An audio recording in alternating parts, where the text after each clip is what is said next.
At 20, Ethan Brooks inherited the one place nobody wanted. A forgotten lighthouse perched on Black Gull Point. His older brother inherited the family's successful fishing company. His sister inherited the waterfront home. The boats, the docks, the equipment, all divided before the lawyer reached the final page. And to Ethan, the lawyer slid an old brass key across the polished table. Your grandfather leaves you Black Gull Lighthouse. His brother laughed first. The abandoned one. His uncle shook his head. The government replaced it 30 years ago. His cousin smirked. Congratulations. You inherited a cliff. No one noticed Ethan quietly pocket the key. His grandfather, Captain William Brooks, had spent 40 years tending that lighthouse before it was decommissioned. William never wasted words. Or gifts. If he left Ethan the lighthouse, there was a reason. 3 days later, carrying one duffel bag and Grandpa's old sea compass, Ethan drove to Black Gull Point. The lighthouse stood exactly where memory had left it. A towering white stone beacon rose above dark cliffs. Salt winds whipped against weathered brick. The lantern room overlooked endless blue water stretching toward the horizon. Nearby sat the abandoned keeper's cottage. Its roof sagged. Its windows were cracked. Wild grass covered the old pathway. But despite years of neglect, the lighthouse itself remained remarkably solid. Ethan unlocked the heavy oak door. The familiar scent of salt, old timber, and machine oil filled the air. Inside, the spiral iron staircase still wound upward through the center tower. Dust covered everything, yet nothing appeared vandalized. Old maps still hung on the walls. Brass gauges remained polished beneath layers of grime. An enormous clock sat frozen at exactly 8:15. Someone had simply walked away. That evening, Ethan lit a fire inside the keeper's cottage. Rain pounded against the windows. The distant waves crashed endlessly below the cliffs. For the first time since Grandpa William's funeral, he felt at home. Every morning, Ethan worked at the harbor repairing fishing nets. Every afternoon, he climbed back to Black Gull Point. He patched leaks in the cottage roof, rebuilt broken fences, cleaned decades of salt from the lighthouse windows. He repainted weathered railings. He restored the winding staircase one step at a time. Slowly, the forgotten lighthouse began shining again. One windy afternoon, an elderly woman climbed the hill carrying fresh bread. My name's Margaret. You must be William's grandson. Ethan smiled. You knew Grandpa? She laughed softly. I was the harbor schoolteacher. We've been friends since we were children. She wandered through the restored lighthouse. Running her fingers along the polished brass rail, she nodded approvingly. Your grandfather always said this place had two lights. Ethan frowned. Two. One everyone could see, and one only the right person would ever find. What did he mean? Margaret simply smiled. He never explained. He only said, the second light only shines after the first one returns. Those words stayed with Ethan. Summer passed. Tourists began stopping to photograph the beautifully restored lighthouse. Local newspapers wrote short articles about the young man rebuilding Black Gull Point. Then expensive black SUVs began appearing. The first visitor introduced himself as Charles Mercer. We represent a private coastal development company. He looked around carefully. We'd like to purchase this property. It's not for sale. We're prepared to offer $8 million. Ethan almost laughed. For an abandoned lighthouse. Charles nodded. Cash? No. The man wasn't disappointed. Instead, he asked one strange question. Has anyone reopened the lantern room? Ethan hesitated. I've cleaned it. But nothing more. Charles smiled politely. If you discover anything. He handed Ethan a business card. Call us first. Over the following month, 3 more buyers arrived. Each offered even more money. $11 million, $14 million, $17 million. Each asked exactly the same question. The lantern room. Has it been fully restored? Now Ethan knew. They weren't buying the lighthouse. They were searching for something inside it. One evening, Ethan climbed the final staircase, carrying cleaning supplies. The lantern room sat beneath a magnificent glass dome overlooking the Atlantic. The enormous Fresnel lens had long since been removed. Only its heavy iron mounting remained. As Ethan polished the circular base, his rag caught on a tiny brass engraving hidden beneath years of corrosion. Light returns before truth. Curious, he examined the old mechanism. One bolt looked newer than the others. Using Grandpa's brass key, he tested the unusual fitting. It turned. Deep machinery groaned beneath the floor. The circular iron platform slowly rotated. A narrow staircase appeared inside the lighthouse wall. It had been completely hidden. Lantern in hand, Ethan descended. The staircase didn't lead downward. Instead, it curved upward inside a section of the tower no architectural drawings showed. Finally, it ended before a beautifully crafted oak door. Above it was carved a single image. A lighthouse surrounded by stars.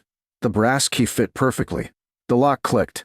The hidden lantern room opened silently. Ethan stepped inside and froze.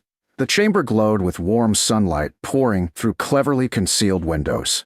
Floor-to-ceiling shelves held leather-bound ship locks, maritime charts, weather journals, navigation instruments, hundreds of carefully preserved captain's diaries. At the center stood an enormous mahogany table. Resting upon it was one sealed envelope. Written across the front in Grandpa William's unmistakable handwriting were 3 words. For Ethan only. His hands trembled as he opened it. The first sentence made him stop breathing. If you're reading this, then you restored the lighthouse before asking what was hidden inside. A smile slowly crossed his face. You knew I would. He continued reading. The lighthouse isn't your inheritance. Before he could turn the page, a loud bronze bell rang somewhere inside the hidden chamber. Once, twice, 3 times. Then an entire section of bookshelves slowly slid backward. Behind them, another hidden room began to reveal itself. The hidden bookshelves slid fully aside. Ethan stepped into the second chamber. It wasn't another library. It was an observatory. A circular room lined with polished brass instruments, antique telescopes, celestial charts, tide logs, and handcrafted navigation devices. A massive oak table dominated the center, engraved with a detailed map of the coastline. Sunlight streamed through narrow openings cut into the stone, illuminating thousands of tiny dust particles. Another envelope rested on the table, open after the first. Ethan unfolded it. The hidden lantern room isn't your inheritance either. He smiled. Of course it isn't. William explained that every chart, instrument, and journal represented over 50 years of careful observation. While most lighthouse keepers simply maintained the light, William had documented coastal erosion, currents, tides, migrating seabirds, whale routes, and dangerous underwater reefs. Universities occasionally requested copies of his records. Scientists quietly relied on them. But he had never sought recognition. He simply believed someone should preserve the coastline story. Ethan opened several cabinets. Thousands of handwritten weather observations filled perfectly organized binders. Detailed maps showed shoreline changes spanning half a century. Another shelf contained rescue reports. Each described storms, damaged vessels, missing fishermen, and lives saved because Captain William had spotted trouble before anyone else. Then Ethan discovered a thick leather folder. Inside were legal documents. His heartbeat quickened. The Black Gull Coastal Trust. Assets under management. $287,400,000. Ethan stared at the figure. The trust had grown over decades through conservation easements, renewable energy land leases on surrounding cliffs, research partnerships, maritime museum licensing, and sustainable tourism agreements. William had quietly protected miles of coastline, while everyone believed he simply watched ships. The final legal page read, "Ownership transfers only to the heir who restores Black Gull Lighthouse before seeking what lies hidden within." Ethan leaned back in his chair. He hadn't repaired the lighthouse, expecting anything. He simply couldn't bear watching the place his grandfather loved crumble into ruin. Now he understood why that condition mattered. One final letter remained. It was addressed simply, "My grandson." He unfolded it carefully. When people stop seeing value in something old, they usually stop caring for it.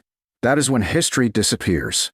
William continued, "You were 12 when you insisted on helping me polish the lantern glass. Do you remember asking why we cleaned it every week, even though the light no longer guided ships?" Ethan smiled. He remembered. His grandfather had answered, "Because abandoned things deserve dignity too." The last page brought tears to Ethan's eyes. The lighthouse never kept sailors safe because it was tall. It kept them safe because someone climbed the stairs every single night. Success isn't found in owning something important. It's found in showing up for something important. The final sentence read, "Keep climbing." Footsteps echoed from the hidden lantern room. Margaret appeared carrying a small wooden sea chest. I suppose he finally let you in. You knew? Only that one day this chest would belong to you. Inside lay hundreds of letters. Each came from people Captain William had helped. A fisherman whose family survived because William spotted his disabled boat before a storm. A cargo captain who avoided hidden rocks after receiving one of William's hand-drawn charts. A young sailor who later became a Coast Guard commander. None mentioned money. Every letter thanked William for quietly protecting strangers he would never meet again. Margaret smiled. Your grandfather believed a lighthouse wasn't just a building. It was a promise. Within weeks, maritime historians, conservation officials, and attorneys verified every document. The trust legally belonged to Ethan. Reporters descended upon Black Gull Point. Most assumed he would sell the property immediately. Instead, Ethan announced something completely unexpected. The lighthouse isn't closing. Construction began almost immediately. The keeper's cottage became a maritime education center. Students learned celestial navigation using William's original instruments. Marine biologists studied decades of coastal records. Retired lighthouse keepers volunteered to share forgotten skills. The Hidden Lantern Room became a carefully preserved research archive. The observatory welcomed scientists from around the world. Yet the lighthouse itself remained exactly as William had loved it. Its white stone walls overlooked the sea. Its polished brass railings gleamed beneath the sun. Each evening Ethan climbed the spiral staircase. Not because ships needed guiding, but because promises still mattered. Years later, Ethan's brother visited. He stood quietly at the cliff's edge watching visitors tour the lighthouse. I thought Grandpa left you an old tower. Ethan smiled. He did. Then why does everyone keep coming here? Ethan looked toward the horizon where fishing boats crossed the evening water. Because the tower was never the real inheritance. On the final landing before the lantern room, Ethan installed a small bronze plaque. It bore only one sentence. Abandoned things deserve dignity too. Visitors often asked whether the hidden room contained priceless treasures. Some guessed pirate gold. Others imagined lost jewels or smuggled fortunes. Ethan always gave the same answer. The greatest treasure wasn't hidden behind the wall. It was hidden inside the man who built it. Captain William hadn't spent 50 years protecting the coastline, so his grandson could become wealthy. He preserved knowledge so future generations would better understand the sea that shaped their lives. People once laughed when a 20-year-old claimed an abandoned lighthouse everyone else considered worthless. They saw an empty tower on a lonely cliff. Ethan saw the place where a quiet man had devoted his life to protecting strangers. The Hidden Lantern Room didn't change everything because it revealed a fortune. It changed everything because it revealed a purpose. And as the restored lighthouse caught the last golden light of every sunset, it continued keeping the greatest promise Captain William ever made. That even after the light itself had gone dark, hope, knowledge, and service would still shine for everyone who looked toward the shore.